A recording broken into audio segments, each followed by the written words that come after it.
Welcome everyone to the Nonprofit Bistro live webinar session. It's great to have all of you here today. My name is Kelly, and working with me today are Joel, Shanaz, and Deb. Our guest speaker today is Heather Nichol, and I will introduce Heather in just a couple of minutes. We are all with the Community Development Unit of Alberta Culture and Status of Women. The goal of all of our webinars is for board members of nonprofit organizations to have the knowledge, skills, and tools to be successful in their work. Right now, we'd like to take a moment to recognize that we are on the traditional and ancestral homeland of many diverse people of Alberta, the First Nations, Métis, and Inuit, whose ancestors have walked and stewarded this land since time immemorial. We recognize our roles as settlers on this land, and we're grateful to work, live, and learn on this traditional territory. We are located all across Alberta and acknowledge the land of many peoples presently associated with treaties 6, 7, and 8. This includes the Métis settlements and the 6 regions of the Métis Nation of Alberta. We make this acknowledgement as an act of reconciliation and gratitude. As I mentioned before, we are with the Community Development Unit of Alberta Culture and Status of Women. Our unit provides support for not-for-profit and community organizations, as well as public sector organizations in Alberta in various areas.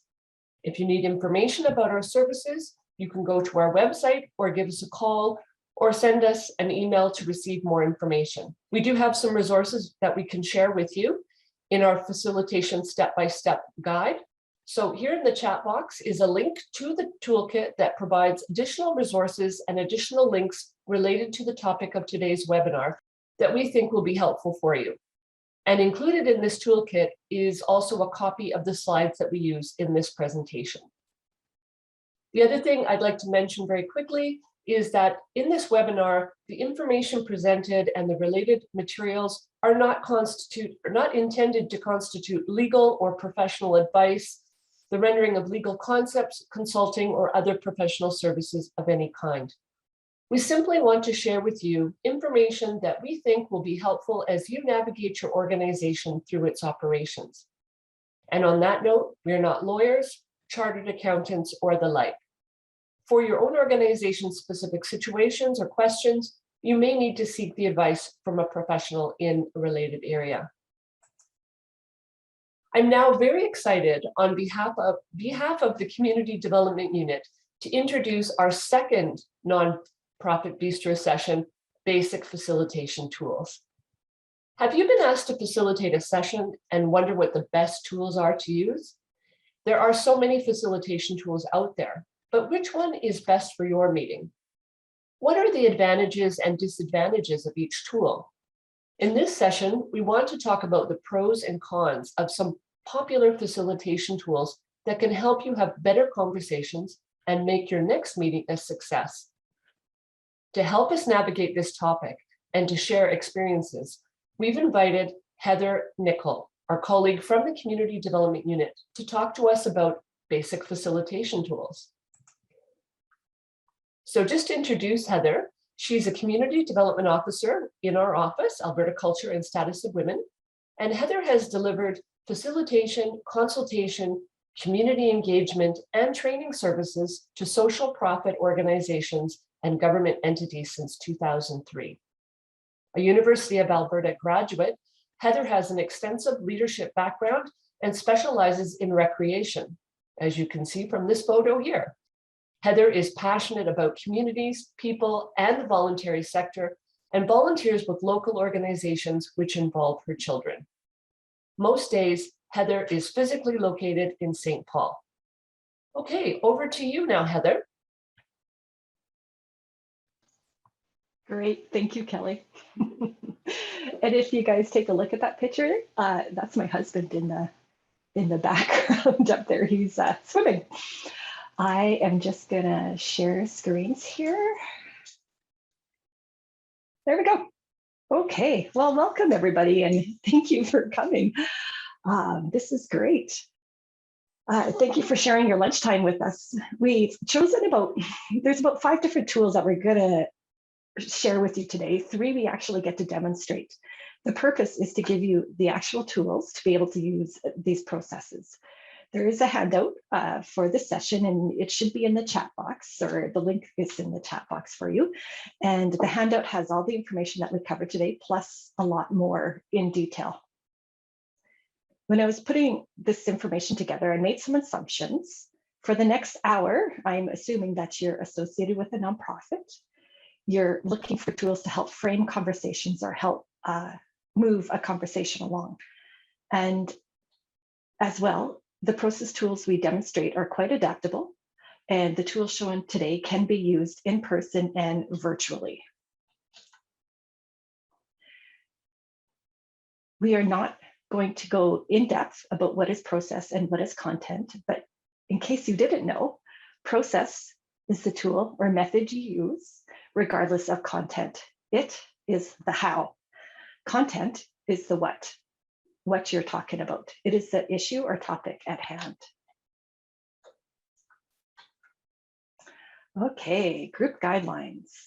Group guidelines or working principles are the parameters that participants agree to honor and follow. Group guidelines identify how the members will interact and communicate with each other. These basic rules ensure the group is responsible, accountable, and respectful to each other as they work to accomplish their goals. Successful groups use some form of group guidelines. And you want to use this as a tool at the beginning of every session. It's a good way to set the stage. It's a good way to bring participants back to the topic or task. Sometimes we all need a little bit of reminding. You can use this process with a group that is struggling with some behavior issues. And if you're looking at changing or adapting the culture of your organization to reflect diversity, equity, and inclusion, this might be a good start to initiating some of those changes. So we do have a couple examples here. Everyone will hear and be heard, allowing people fair airtime.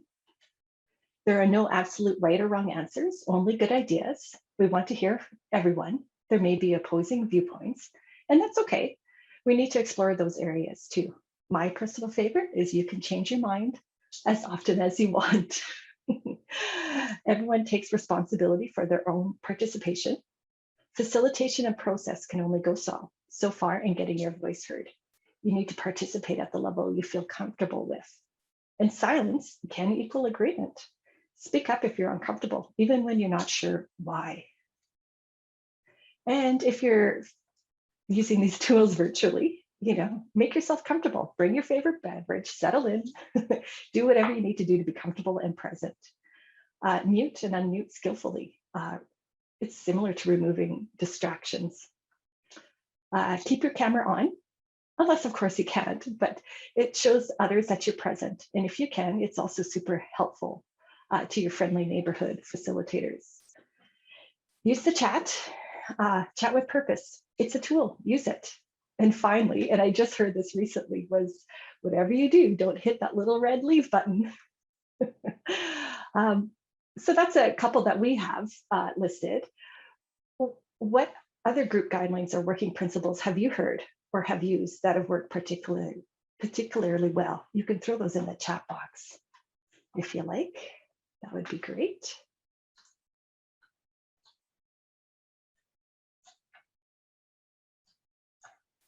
I'm going to keep going on here, but if you have some, that would be really appreciated if you can throw them in the chat box to share.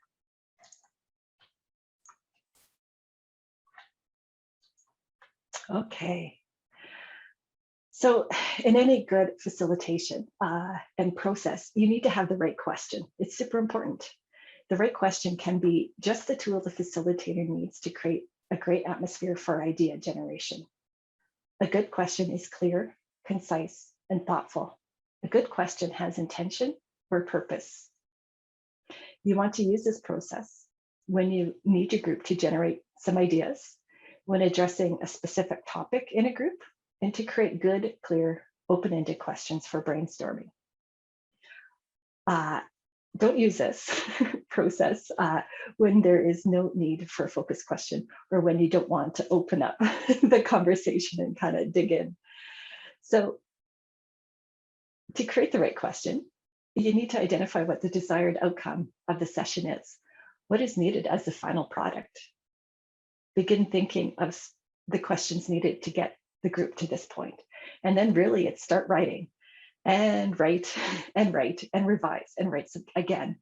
Keep at it. I have to do it at least 4 times, at least 4 different versions before I feel comfortable with getting the right question. Try asking someone you know for feedback on the question you wrote. You want to ensure that your question is crystal clear, and practice and get it done ahead of time as well. So one thing to note when you're creating those questions is your question open-ended or close-ended? Open-ended questions allow the person responding to come up with their own answer and stimulate much richer discussion than closed-ended questions. Closed-ended questions are answered with a yes or a no. For example, closed-ended question like, are you here today? Should be answered with a yes, hopefully. While an open-ended question we might ask is, why are you here today? Why did you sign up? Everyone in this room most likely has a different answer to this question and a much longer response, opening up that conversation. Okay, and I see I've got a couple in the chat box for my question from the previous slide.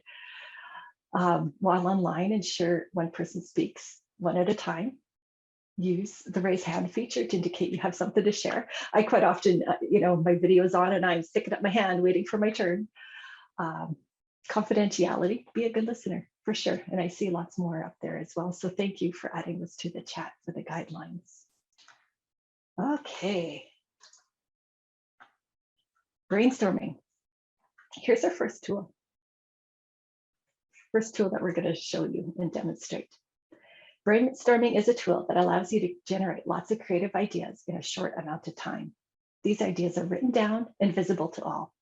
Brainstorming takes place in a positive environment, free of criticism. Use this process when you want a group to create lots of ideas, when you want to be creative and spontaneous, and even when you want your team to bond with a fun exercise. This is one of my favorite activities, actually. So step 1, of course, is create that question. So brainstorming builds upon the previous slide, creating the right question. So do the work to practice and revise your open-ended question. Brainstorming helps articulate the issues that need to be resolved.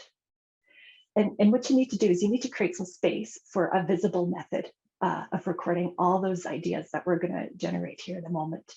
The point is participants must be able to see their ideas. For in-person or physical meetings, flip charts, Post-it notes, markers work quite well here. So we are going to do a demo showing virtual brainstorming here. And the question we're asking you to answer today is, what desserts do you really enjoy eating? Now we're going to switch from slides to a virtual tool called Jamboard. And Kelly is going to give you some instructions before joining in on Jamboard. So folks, before Joel puts the link to the Jamboard into the chat box, I'll just give you a quick outline of how to use this in case you've never used a Jamboard tool before. It's actually a free tool from Google. So if you like it, you can get it. Now, so over here on the left-hand side, you see a toolbar, and the fourth icon down is a little sticky note. So you just click on that and a dialog box will pop up. You type in your response, you hit save, and then you hit cancel. And then that will allow you to move your sticky note wherever you like around the screen, around the Jamboard. Good, thank you, Kelly. And sorry, I forgot to mention, if you have any trouble getting into the Jamboard, feel free to put your responses into the chat box, and one of us will move your responses into the chat box for you. Brilliant. I love this. And I can see them coming in, so you might want to drag them out of the way because they might overlap a little bit in Jamboard. But ideally, in this process, you verbally repeat the question. What desserts do you really enjoy eating? One dessert per note, please. And normally, we would have you keep generating ideas until all your favorite desserts have been listed, but with our time constraints today, you're getting a bit of a snapshot of the process. We are going to shut you down in a minute or two here. So finish writing your dessert, your favorite dessert, and get it in the Jamboard or get it into the chat box. And then in a minute, we're going to stop writing. It's going to feel a little messy and chaotic, and that's okay. That's what brainstorming is getting it out of your brain and down onto paper or written down somewhere. So we're going to trust the process here, and we're going to come back to these responses shortly. We're going to use them in another process, but you guys just saw brainstorming. And we'll just take a look and look at the slides. It looks great. I see a little bit of white space, so if you guys want to get in there and add your last two or so, that you may. Okay, and my coworkers there are going to do a little bit of work here in a moment. I am going to go back and switch slides. So what desserts do you really enjoy eating? And you saw there was quite a bit listed in the Jamboard, so thanks for that. Well, we'll come back to that slide in a moment. We're going to move on to Affinity process. Affinity process is a tool that promotes thoughtful generation of ideas that are then grouped based on natural relationships between those items.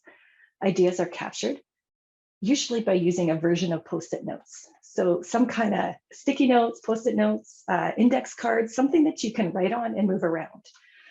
Affinity process is useful for getting large amounts of ideas or data grouped. It's great because it does not require long discussions, and it encourages the creative identification of many points or issues. And the best part is that folks don't need to talk right away. And it's quite helpful. So again, remember our brainstorming example that we just wrote is what desserts do you really enjoy eating? We're going to use that info here. So what desserts do you really enjoy eating? We're going to go back to that Jamboard. Ideally, the facilitator would read all the responses that we've written here and check for clarity. And really, so what you're going to do is you're asking for, are these stickies clear? And so there's quite a few here. And we don't have time to go through and talk about them all, but that is something that you would do, is just make sure that there's clarity, right? We all know what each sticky means. For demonstration purposes, my coworkers have been recruited for help with the sorting, and this is what they've been instructed to do, and they're going to demo it here right now. They're going to arrange the notes into related groupings. They're finding the affinity or the common themes, something that the desserts have in common. So, and they're doing that silently and all at once. So right now there's three of them kind of doing some groupings there, and you'll watch them, they'll move around. You're looking for at least two notes that seem to be similar or related in some kind of way, and you're putting them together, and then they're building on those groupings. They're looking for others that are either related to each other or moving them to other existing groups. It's best if groupings are done on an instinctual level rather than overthinking the groupings. You don't need to overanalyze this. You're kind of going with your gut here. Don't try to force single notes into groupings where they don't belong. You have to kind of just go with it. Notes may be continually moved from grouping to grouping, and that's okay. If you don't like where the note is, move it. And eventually, when you're doing this yourself, is that you have to talk to each other and have a conversation about what that grouping means. Okay, and then moving on is you're going to start creating some headers, right? So once they get the groupings kind of together, and it looks like we're getting there. I see ice cream, peanut butter ice cream, a gelato. It looks like they're all together there. Okay, any kind of pie. We have, looks like a kind of a baking one up here on the top right, apple crumble, Black Forest cake, cookies, brownies, angel food cake. Very specific, love it. Angel food cake with pineapple and whipped cream. angel food cake with strawberries and whipped cream. I know what I'm doing for lunch after this today. Oh, that's great. Okay. So if you look, they're going to start creating some headers there, and I would assume that they're going to be in blue. It's what it looks like. So frozen desserts, maybe, any kind of pie. It kind of looks like there's a miscellaneous one in the top left. Looks great. But what you're doing is you're going to either look for a note in each grouping that captures the central idea that ties all those notes together, or you're just going to create a sticky and add it and make it quite obvious there. So, and you're referring to that group theme. It's kind of the header bit there. And it looks like they're getting into blue, so you should be able to see them in blue. So right now we have baked goodies, we have a group for chocolate, pies, I see, frozen desserts, other, there we go. Creme brulee is just strongly a grouping. That's fantastic. Thank you for that, you guys. Okay, so hopefully again, it does take some time.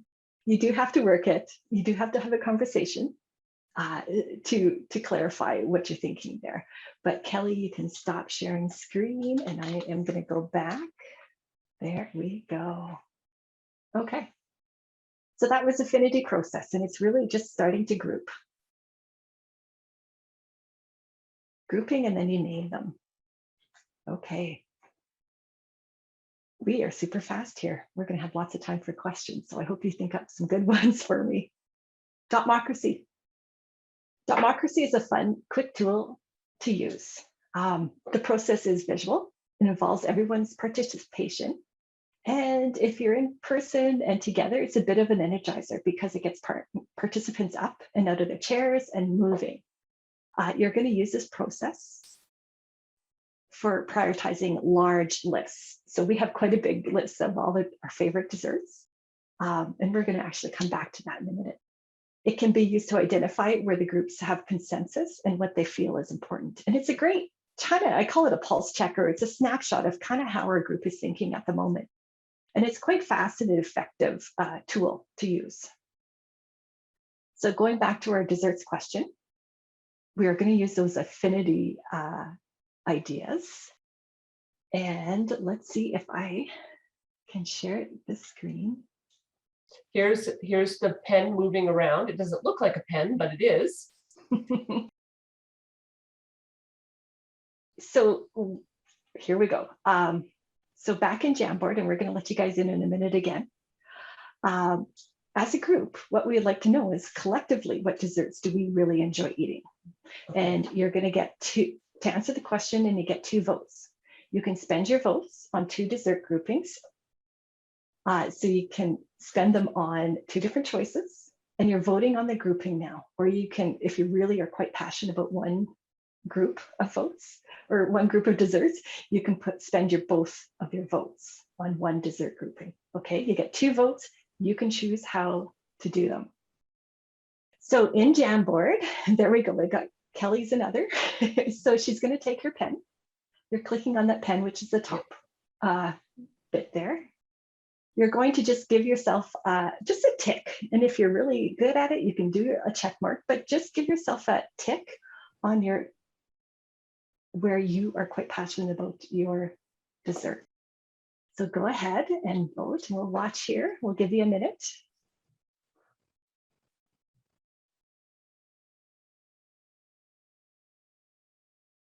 A little tick, a little dot, a check mark. It's a little hard. There's other tools available out there, but we thought just kind of for timing and to keep it simple, the tick will just work.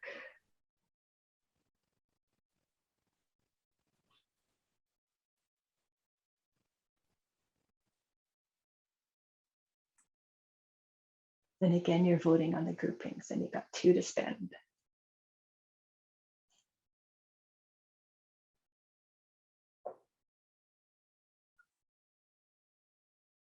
Awesome. So ideally, everyone needs to vote both at the same time for it to work the most effectively. You can put your vote on any of the items, just you want to make sure that they're clear and which point you're sticking them on. You can use all your dots or all your votes on one item or distribute them as you see fit as well. I actually had one person, she was voting in person and she actually wanted to tear her vote in half, and so she didn't have to make the last hard choice. So you never know what's going to happen with your groups. Once you got them voted, then leave them there. You make your choice and then you step back. It's best if people are not verbally checking in with each other while they're voting, just so that you don't sway their vote too much as well. It's go and vote and then step back for sure. And then what we're going to do is we're going to close the voting here. So hands up, we'll say that's it. And my coworkers here are just going to do a quick tally of the votes. And as you can see, they're using green just to make it stand out. And so we have, okay, looks like baked goods is about 12 votes. The other is about 4. Perfect.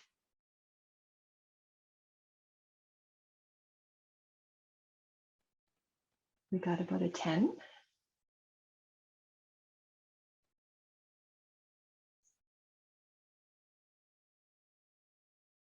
Lovely.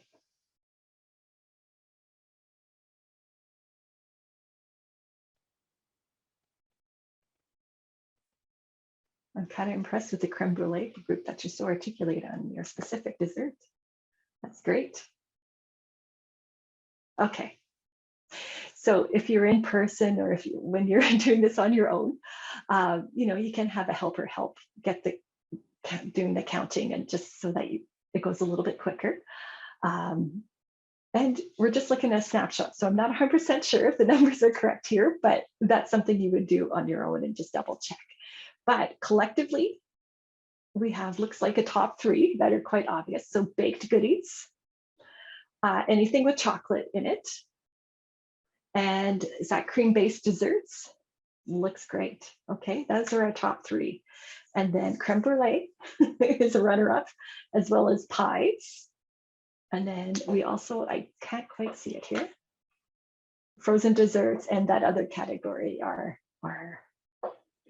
had the least amount of votes with 3. So again, it's kind of a pulse check and just a way to look and to see how we're feeling about, what we're thinking in the group. So that is it. I am just going to switch screens here. Okay, so that was Dotmocracy. So and that's really the couple of processes that we wanted to show you guys today. We have a whole bunch more, but we'll save them for another day. But just in summary, right, you need to have those group guidelines, right, to outline your parameters and expectations. You need to create that right question. It has to be open-ended. It has to have purpose. Practice it ahead of time.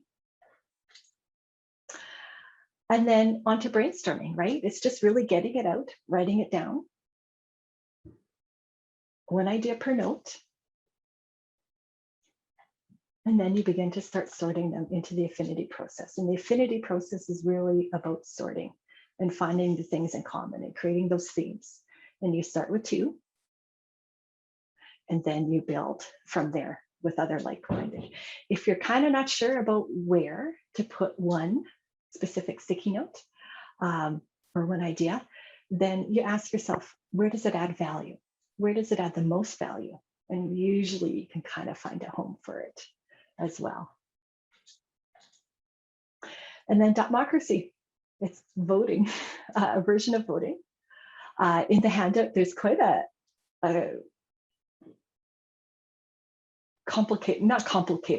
a way to look, and there's a little bit of a formula about how many votes to give everybody as well.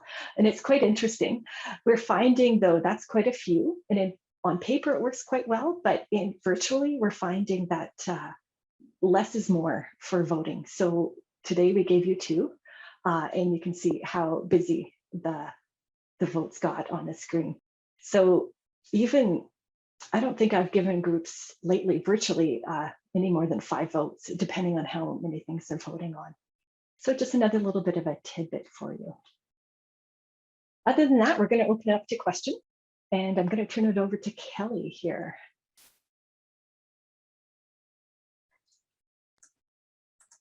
Okay, Heather, thank you very much. First of all, I would just like to say, Heather, thank you very much on behalf of the Community Development Unit and all of our participants here today for sharing your knowledge and experience with facilitation tools and taking the time to be with us today. You've given us lots of information that will be valuable for all of us moving forward. And I'm just going to see what my colleagues have said. We're collecting some questions. Well, let's take a quick look through the chat box. And if you do have a question that you'd like to pose to Heather, feel free to put a 1 into the chat box, and then you will unmute you so that you can ask her the question.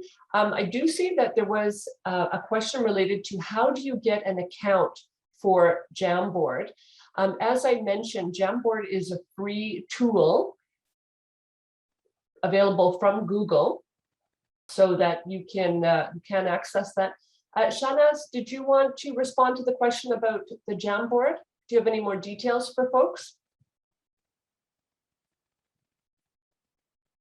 So when you have any of the Google products, when you go to these 9 dots that are here, it's in your emails or anywhere, you can get different tools that exist in Google, and you can use different one depending on what you want. The way to use Jamboard is you open your Google Doc, and then it takes you to a Google Drive. It takes you to Google Drive, and wherever you have a white space on Google Drive, you can just right-click. You just right-click. Sorry, just give me a second. Okay. Okay, oh, sorry, you have to go to Drive. So on the left side, click on the Drive, and then you can right click, and you can use the more tools to have Jamboard or any other tool that you want. The Jamboard, when you click on that, it opens a Jamboard for you, and then you can use it for creating a board where you can share it with others.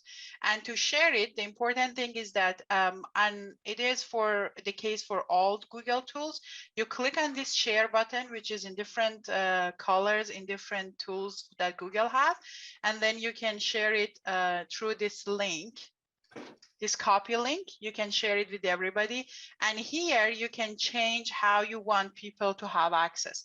If you want them to just be able to view it, then you just click on view, or if you want them to be able to participate on Jamboard, then you click on edit. And if you notice, I actually did change the setting a little bit during the session, so that, for example, when we were doing the Affinity process, we would be able to just work on that without everybody being able to add comments, so that we could just do it quickly. There are things that you can work with in that way, but definitely explore Google Drive, and you can see a lot of different tools that you can use and are very useful. Thanks, Shanaz. I see that there is, well, several people have said that they've used Jamboard in their trainings and their workshops and strategic planning, and that they found it to be really useful. I see that Rhonda had put a 1 into the chat box that they would like to speak. Rhonda, are you able to unmute and pose your question to Heather?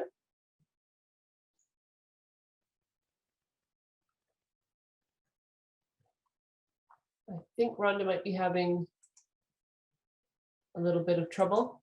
There we go. I think, can you hear me? Yes, yeah, go ahead. Okay, I put a question in earlier in the chat box, and it was just asking, do you include the Jamboard link into your presentation, or do you just share your page with the Jamboard? You need to just put. It depends on how you want people to have access. If you already have prepared everything, I would say you can send it through your for example, agenda and send it to people. But if you are presenting on Zoom, if you only put it on your presentation, people cannot click on that.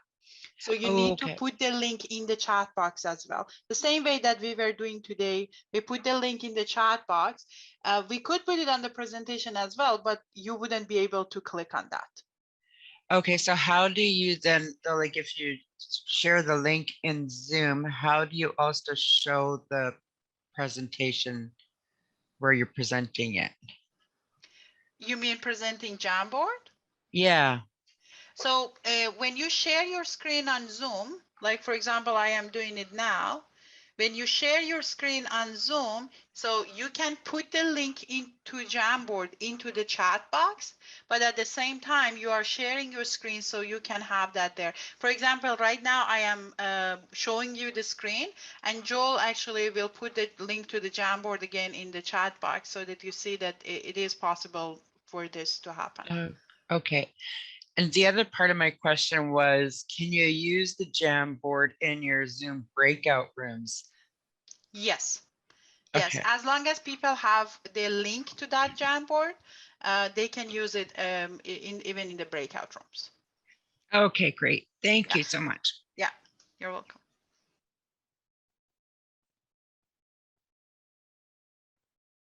Okay, so see if there's any other questions that are coming up.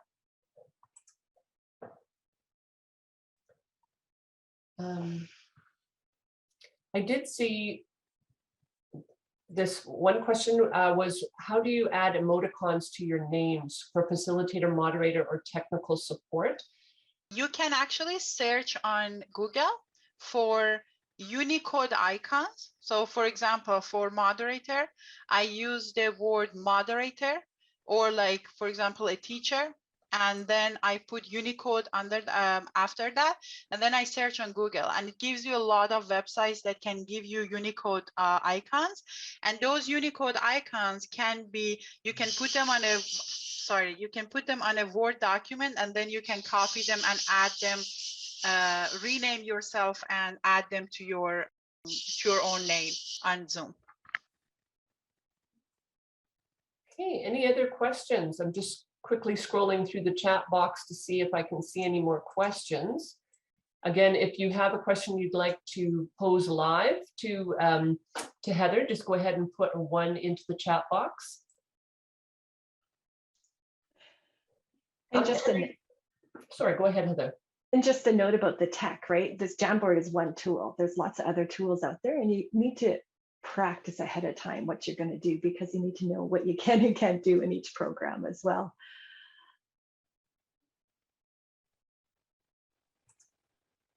And Heather, these tools can be used both in an in-person and online presentation, right? That's been your experience? Yeah, for sure. It definitely in person. Most of the handout that you guys are getting today is written for in person, and then you can, there's so many different programs and tools virtually that you're going to use, is that you need to take the in-person information and then see how you can adapt it for the online world. And I know there was some comments in the chat box earlier about sharing whether people wanted to turn their cameras on. It was Carol Brown was saying cameras should be encouraged, but not necessarily enforced, as Carol has come across individuals who are not comfortable sharing their using their cameras, due to other issues of which we do not think, like disabilities, wearing medical devices on their face, or other sensitive issues. Inclusiveness is important, even if we do not understand or make other assumptions. Absolutely. Good points. Thank you for those. Yeah. Yeah, it's one way. As a facilitator, it helps read the room, because you don't get that feedback otherwise. But you have to make it work for your group, and you have to do whatever your group is comfortable with as well. And Heather, before the pandemic, we weren't presenting online hardly at all, if any. It was all in person. How did you find the switch over, the transition, using these tools? Because you were very familiar with these tools that you've shared with us today in an in-person setting. How difficult was it, or awkward? Did it feel awkward transitioning over to an online experience? It took some practice.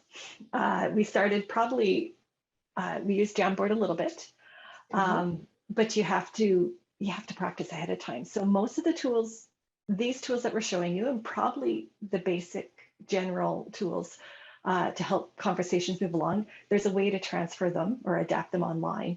You just have to figure it out and practice. So Jamboard we've used, and then we found it has limitations. Because we also filled up with Jamboard pretty quick. And then we also use a tool called Mural, and there is an opportunity to use Mural, and there's a nonprofit rate, but it is a subscription based as well. So it's a tool, it's an option. It's very similar to having us in the room using our flip charts and markers and sticky notes as well, but lots of options out there. It's just pick one and make sure it suits your needs. And well, one of the things that I certainly learned today, Heather, is, folks may not be aware of this, but behind the scenes, we as a team, so that's you and I and Joel and Shanaz and Deb, that's 5 of us. We prepped for this, and we had a couple of dry runs.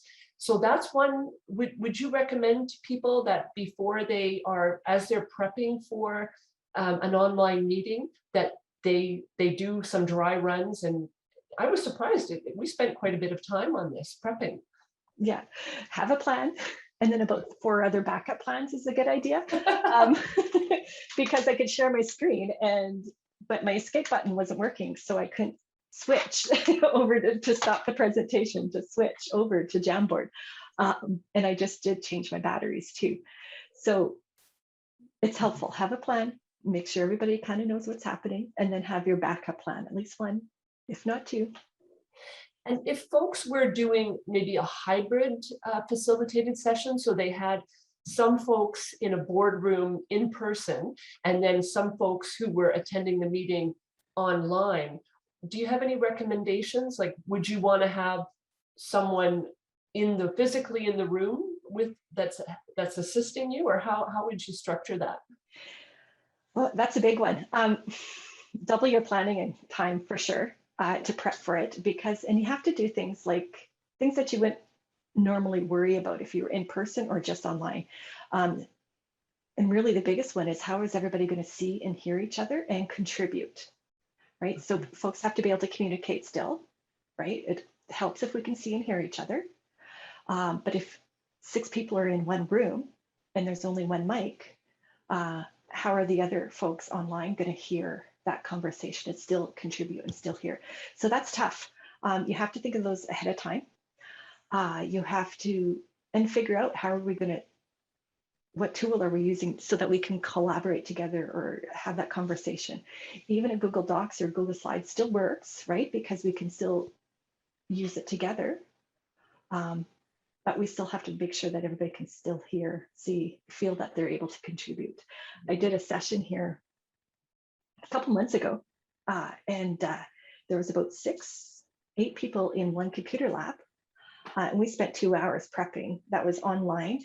And so that my contact in the room could actually make sure his mic worked, right? And it was still a challenge because I'm virtual. There's one other person virtual contributing.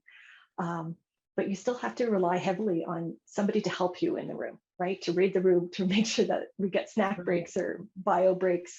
We have to make sure that they can all have access to contribute, right, to whatever they're working on. And a lot of just a little more logistics to add to it for sure. So that's with a hybrid. So is there a rule of thumb, like when you're planning, say it's just a strictly online meeting, for every hour of online meeting, how many hours of prep time would you say on average goes with that? Minimum of 1 hour. It's almost 1-to-1. 1 hour prep to 1 hour live, I suppose. And maybe if it's new or something, if you haven't done it before, I would double that and go 2 hours ahead prep to Okay. 1 hour live, give or take. Okay. And a hybrid session probably would take that much more time because you would need someone to be, if you're not physically in the room, then you'd need someone else to be your point person there. And Yeah. Yeah, for sure. And just to figure out the logistics, right? To prep for logistics, because they're different. It's not as equal. Maybe I'm not sure if that's quite the right word, but it's not the same experience for everybody. If some people are in the room and some are virtual, and you just have to adapt to it. Great. Well, I don't see any other questions in the chat box right now. So I think just in the interest of time, I'll just scroll ahead to, for those folks that need to leave right away, just to give you some more information about some of our upcoming webinars. And if you do have more questions, I think I'll speak on behalf of Heather that we'll stay a little bit longer if you have any more questions. But just for those that need to leave, here's some information about upcoming webinars that you might be interested in. You see the link to Eventbrite at the bottom. That's how you would register. Also, we have a link to the Community Development Unit's YouTube channel. We have a number of our resources now that are available on YouTube. They're video recordings. And Heather's presentation today will be available on YouTube in the next few days. We just have to edit that and get it posted. And finally, if you would like to get in contact with us, find out some more information about our services, on the slide here, you'll see the YouTube channel. We have a consultation line. So if you wanted to speak to one of our community development officers here, like Heather or others, you can dial 310-000 if you're outside of the Edmonton area, and that's toll free. And then just call the number here on the 780-963-2281. Here's our email address, our website. We also have a subscription form. So if you'd like to be notified of some of our new offerings, just click on that and give us your email. And then here is the Eventbrite registration. So all of that information is also available in your toolkit. So on behalf of our team and on behalf of Heather, thank you again, Heather, for presenting on this really interesting topic, basic facilitation tools. Always great to have in your toolkit, your virtual toolkit. And the rest of the team, thank you for joining us. If anyone has any additional questions, like I said, we'll be on for a couple more minutes at the end. But for those of you that have to go, thanks for tuning in today.